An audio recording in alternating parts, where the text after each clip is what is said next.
Good morning.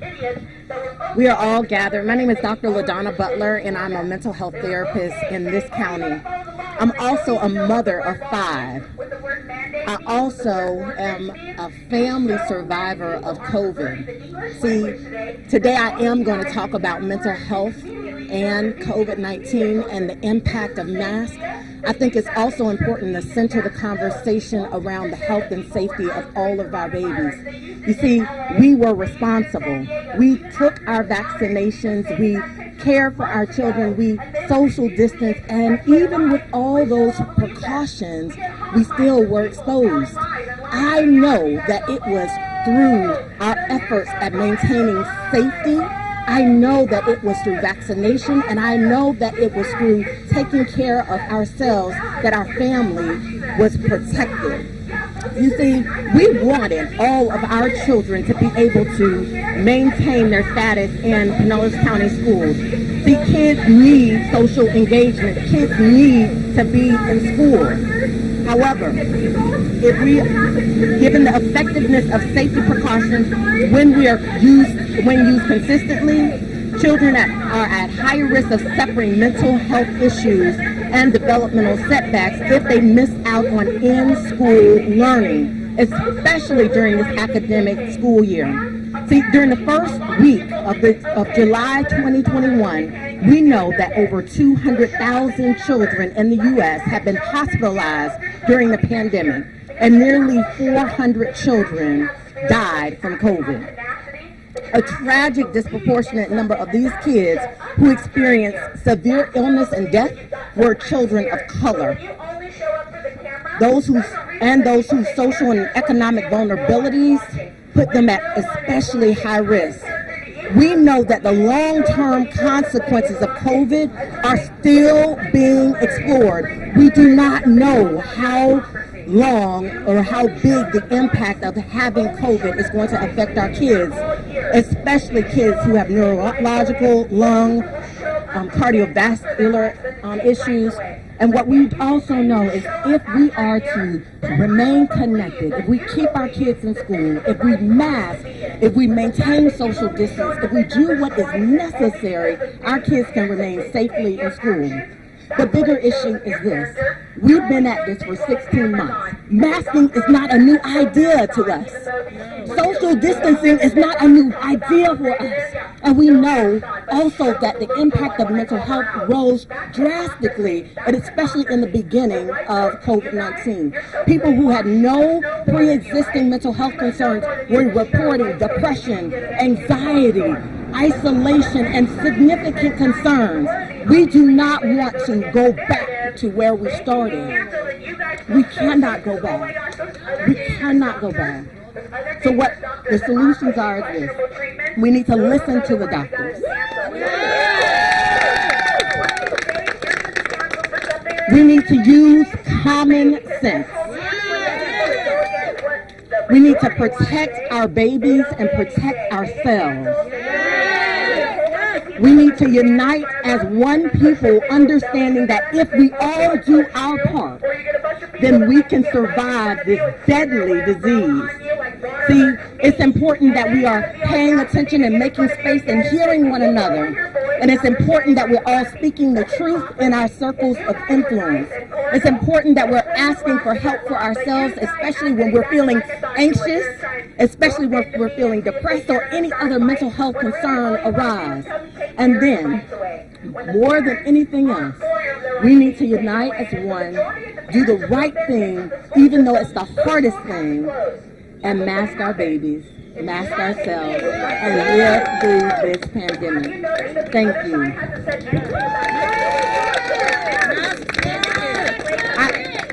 I'll say this, right? Insanity is doing the same thing over and over and over, expecting a different result.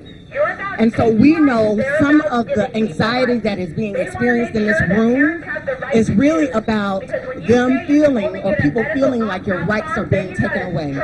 I'll say this as a mother. Sometimes my children don't want to do the right thing.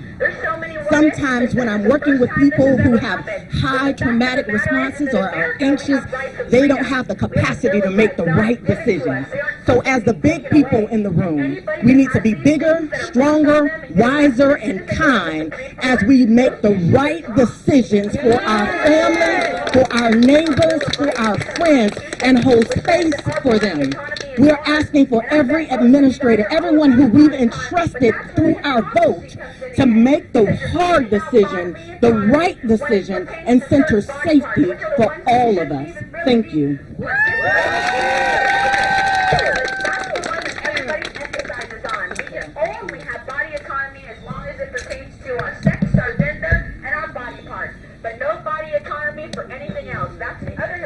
Hi everyone, my name is Chrissy Cranford, and first and foremost, I'm a mom, and I'm here because I'm a concerned parent. I'm concerned about the 104,000 students, the 17,000 faculty and staff, and all of their families who are expecting to start this school year healthy and safe.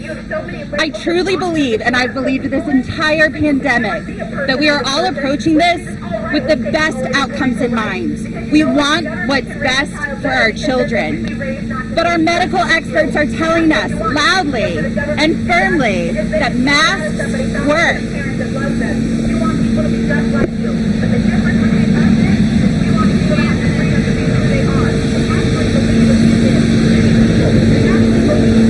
We have hecklers and buses. It's all good.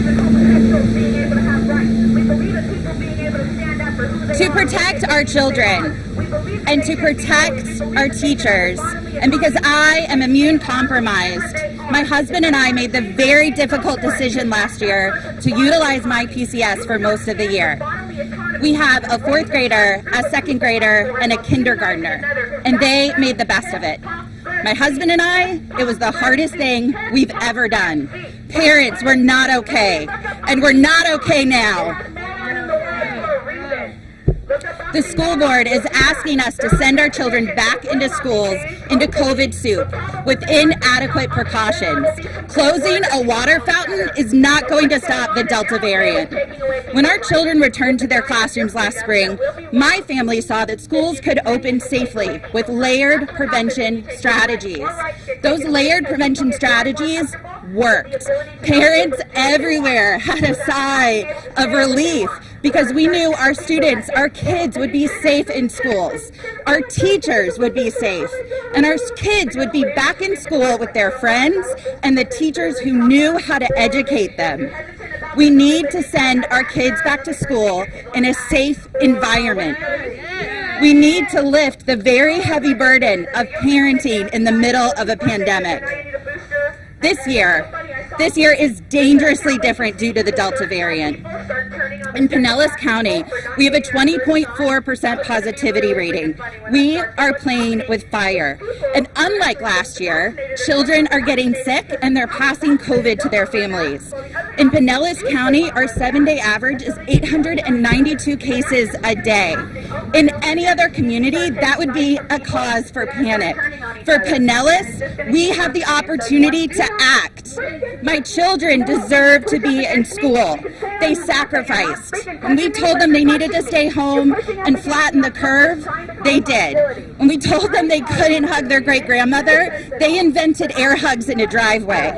And when we told them they needed to care about others by wearing a mask, they put it on their faces everywhere. I refuse to acknowledge that we're just too tired of COVID to protect our students and teachers. I will not tell my girls that we are giving up. We know that masking, social distance, and timely quarantine measures make a difference, which is why we, the Pinellas Safe School Coalition, made up of more than 17,000 Pinellas residents, are asking the school board to step up and protect our schools, staff, and students. Our local economy depends on our classrooms being open. And when outbreaks are burning through our hallways, the impact is felt across our workforce. Small businesses don't have staff to open their doors. Our recovering tourism industry is hit yet again. And worse, parents are going to get sick or have to choose between their jobs and their children. We have to choose to protect our schools and staff and students, to protect our local workforce.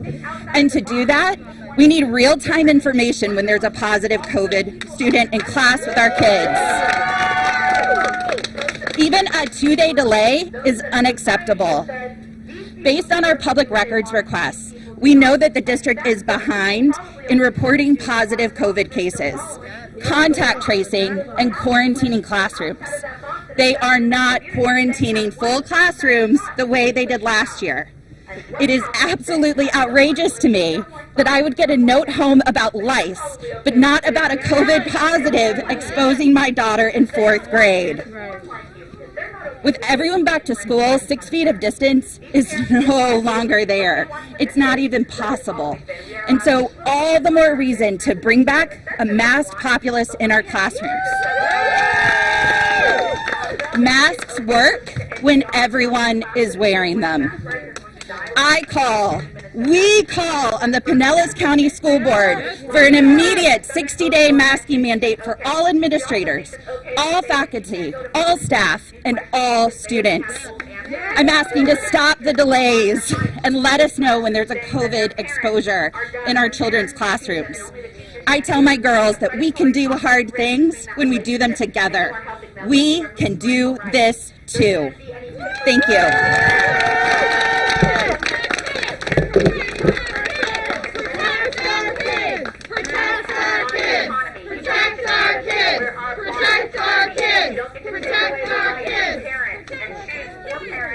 Going to raise their kids. Good morning. My name is Ben Nadu. I am a parent of 2 Pinellas County children who are too young to be vaccinated. I was a former Pinellas County classroom teacher. I taught in Pinellas County for 14 years until I made the very difficult decision to leave the classroom during the school year last year. I'm here asking the school board to enact a mask mandate for all students and all staff until we can ensure that our youngest and most vulnerable students are able to be protected by a vaccine, and until we can get our numbers to an acceptable level. Teachers for decades have been used to doing more with fewer resources. But now, our teachers are also being asked to go into an environment that is more dangerous and less protected than it was last year. Last year, masks worked. I taught in a high school. It wasn't a problem. Students had their masks. You knew everyone was supposed to have one. If a student didn't have one, you said, "Can you please put on a mask? If you don't have one, we can get you one." And everybody did it. Now, we have fewer students wearing masks, creating a more dangerous environment. Students didn't fight it.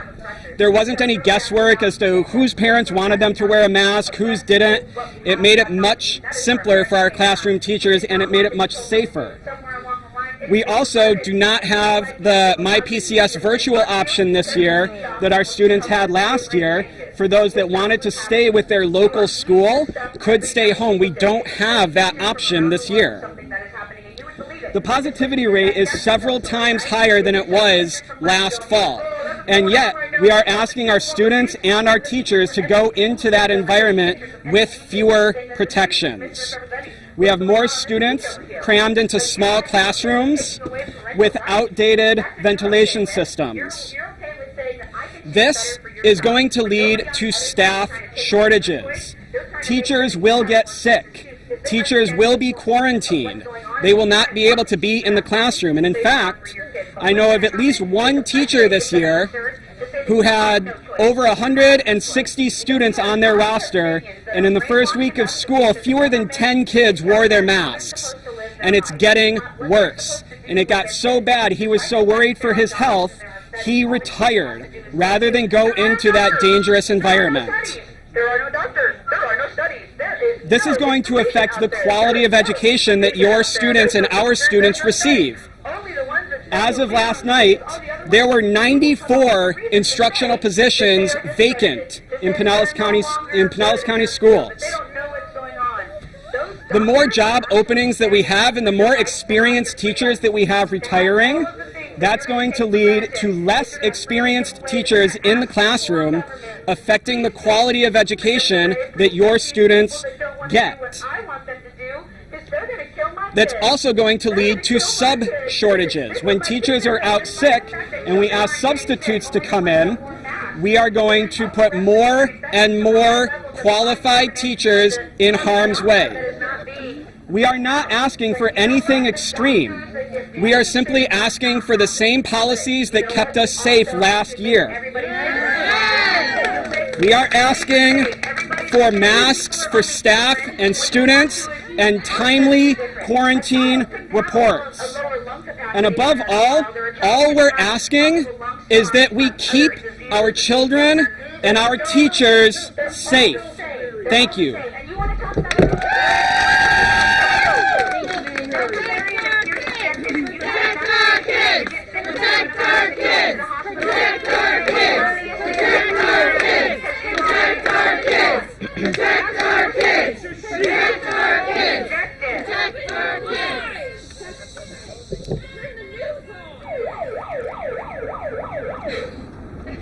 Good morning. Good morning. The truth is, we've had 1,100 cases of COVID positive in our schools in the first 2 weeks. Last year, in the first 2 weeks, we had 62 cases. That's an enormous increase in cases, and it's because people are not wearing their masks. We need to protect the children who cannot be vaccinated. We need to protect the teachers who are having to double up in their classes. The classes are overcrowded because there is a teacher shortage. Nobody wants to work in schools anymore because they are unsafe. We need to protect everybody by wearing masks. If a child is medically unable to wear a mask, they can have a medical opt-out, but that would still leave most people protected. We need to worry about the little ones. Most of these cases, these 1,100 cases, 756 of them are children. Children who have tested positive. Last year, we hardly had any kids testing positive this early in the school year. We need to be responsible.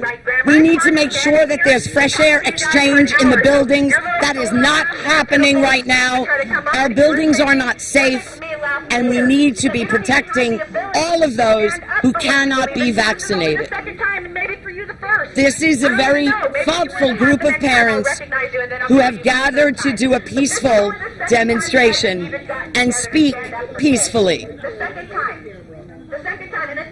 It doesn't matter how many times they've been here, they speak peacefully, and they've written letters, and they've made their position known. They want their children and their children's teachers protected. Thank you.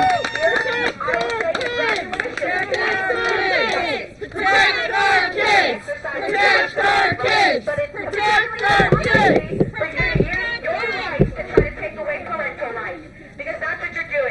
Hello, my name is Keandra Darling, and I am a parent to a kindergartner attending a school here in Pinellas County. First and foremost, I want to say that we all have a right to our own opinions, but what we don't have a right to is the right to our own facts. The Pinellas County School Board has a constitutional responsibility to provide safe learning environments for our students that are effective and efficient. Florida ranks second in the country for the highest rate of COVID-19 hospitalizations amongst our children. That is completely unacceptable. It is clear that a safe learning environment cannot be provided for our children when they are at high risk of transmitting and passing this very deadly virus. As a result of the new spread of the Delta variant, I stand here with a coalition of parents, educators, medical experts, faith leaders, and concerned citizens, asking the Pinellas County School Board to implement a mask policy for our students and all school faculty for the next 60 days with a medical opt-out. Furthermore, we ask for the transparent and timely reporting of all classroom COVID exposures so that parents can do what is necessary to protect our families and our children. These methods aren't new. They are consistent with CDC guidelines, and they provide the same layered preventions that were implemented just last year at the start of this pandemic. As adults, we have to set an example for our children. We understand that they enjoy, many of them, being back and learning in person, but we have to make it very clear to them that by wearing a mask, they're reducing the chances of needing to return back to a virtual learning environment, because that is the reality that we're facing now.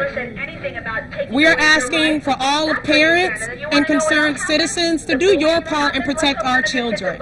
Send an email to our Pinellas County School Board asking for them to implement a mask mandate to protect our children. We have to put all of this over politics and do what is right in the middle of this pandemic.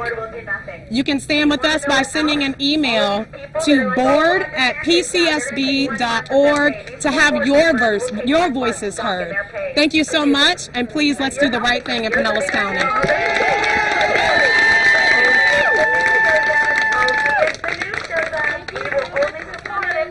Appreciate your support. We ask Pinellas County parents to take action and talk to the school board. Thank you.